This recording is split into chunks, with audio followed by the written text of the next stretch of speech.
अगर जान गए हैं आप कि राम थे, राम कौन हैं, तो कम से कम उनको ये भी जानिए कि राहुल गांधी की तुलना करेंगे राम से तो आपको लोग मानसिक इलाज के लिए बोलेंगे।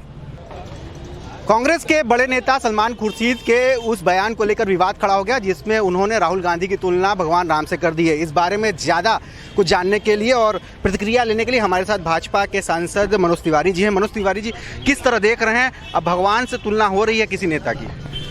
देखिए, मैं इसको दो तरह से देख रहा हूँ।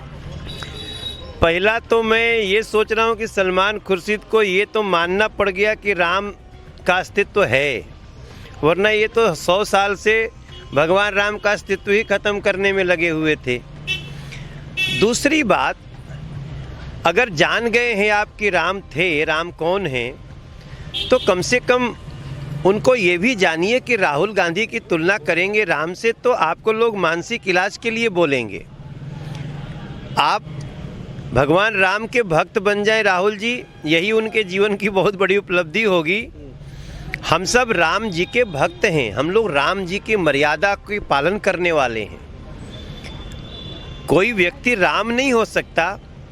अगर उनकी ये मानसिकता है तो उनको अपना इलाज कराना चाहिए। अच्छा, अभी तुरंत हाई कोर्ट ने एक फैसला दिया है जो सरकार की तरफ से ओबीसी की लिस्ट थी, सूची थी, उसको खारिज कर दिया है और उसी आधार अब बिना ओबीसी आरक्षण के चुनाव कराने का निर्देश दिया है। तो क्या आप यूपी में एक बड़े नेता के तौर पे जाने जाते हैं, दिल्ली में आप सांसद हैं, क्या कहेंगे इस पर? क्या उस पर अब सरकार आगे बढ़ेगी, भाजपा आगे बढ़ेगी?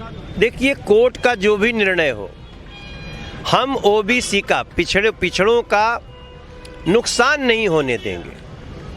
जो टिकट देना है उसमें तो पार्टी ही देती है ना। नियम तो तब बनाना पड़ता है जब असमानता होती है। हम असमानता नहीं होने देंगे।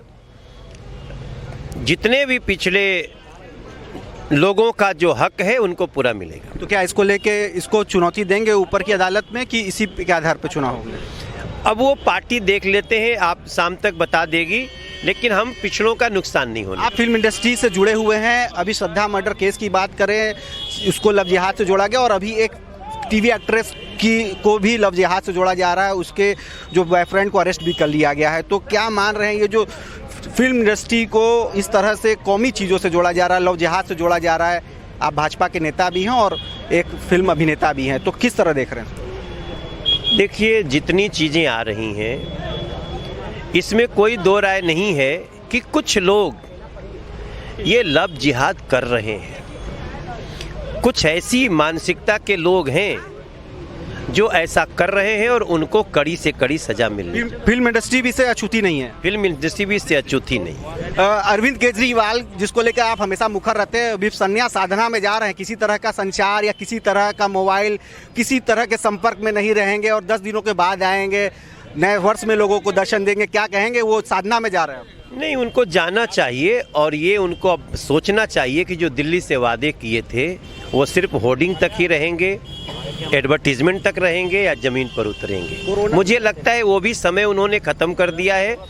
अब 2025 के बाद परमानेंट इनको साधना के लिए दिल्ली भेज देगी। दिल्ली की आबो हवा किस तरह से अभी है, क्योंकि लगातार ये बातें आ रही हैं और इस जो मोहल्ला क्लिनिक से लेकर उसके भी रिस्पांस बहुत अच्छे नहीं आ रहे हैं। दिल्ली और कोरोना बढ़ता चला जा रहा है। किस तरह की चिंता है दिल्ली की आबो हवा को लेकर, या दिल्ली सरकार से क्या कहेंगे?